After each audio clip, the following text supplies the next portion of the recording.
Hi, I'm Christy Simons. We're back again this month with another book to review for you for your reading pleasure. This month we're going to talk about Animal Vegetable Miracle by Barbara Kingsolver, A Year of Food Life.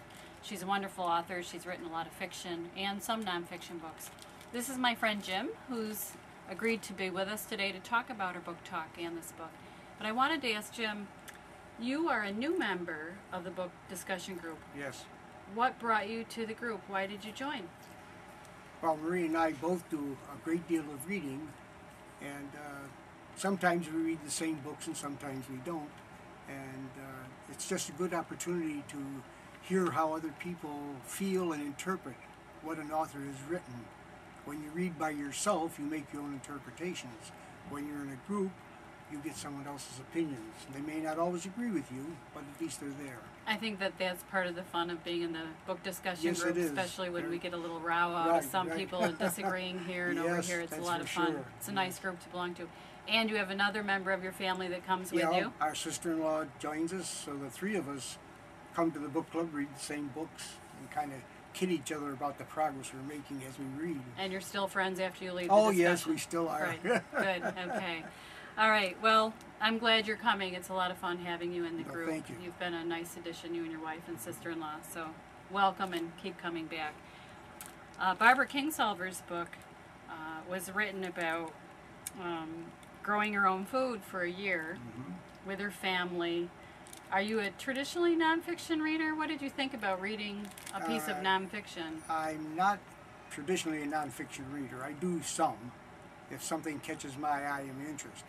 I found her book, it piqued my interest because she did a lot of research to back up her feeling that we as buyers should support local food growers and also should, if possible, I suppose, grow our own, which some of us do.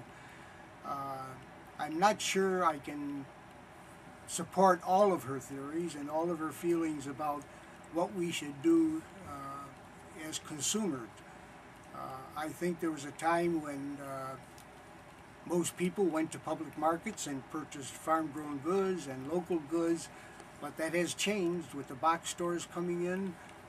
You don't find much of that anymore, but it was a good, interesting experience, and you learned a lot about his situation. She and her husband also involved their children in growing of the food for the year and their commitment. And her youngest daughter raised chickens and got the eggs, etc. And her other daughter contributed making little vignettes, writing little vignettes along the story, along the journey of their book. What did you think about the incorporation of her kids through this process? Oh, I thought it was excellent. I think the fact that as a family, they each contributed something. Her husband baked bread. She did a lot of canning. The children, as you said, became a part of the whole family process. It was interesting to find out that she could get that kind of cooperation for 1 year. From her kids. Children sometimes lose interest, but they held in there and they did a good job. They did. And she also brought up a lot of political points about U.S. corporations, the government, food, the whole politics of food, which we talked about in our group. What was your sense about how she wove that in with her writing? I think she supported her feelings with a lot of the research as to how some of the regulations of the government and how corporate takeovers of some larger business like banana farming or coffee making, chicken raising, whatever, have kind of moved the local producer out and has shown what kind of effects it had on it. And I think locally you can see the same thing happening.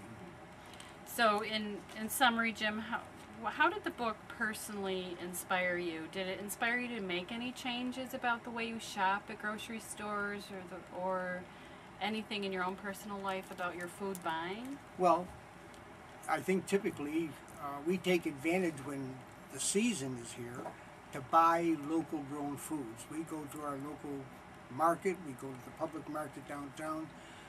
We do some growing of our own, not very successfully, so I don't know how she existed for a year on that because we would never make it.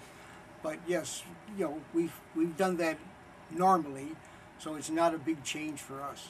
Good, that's great. I think what's nice about it is that, I mean, I know that some people thought she was a little bit preachy, but I think if she inspired us to make one little change in our lives, then that her purpose of writing the book had been achieved. Right. And I know for me, now I look for signs in the produce department, locally grown. Locally grown. We live in Rochester, New York, so it's going to be harder Right. to do in the 6 months of winter. Well, listen, thanks for coming and reviewing the book. And if Barbara Kingsolver sees the review, she'll be glad that you talked in favor of it. Thank you. Thanks very It's a much. pleasure.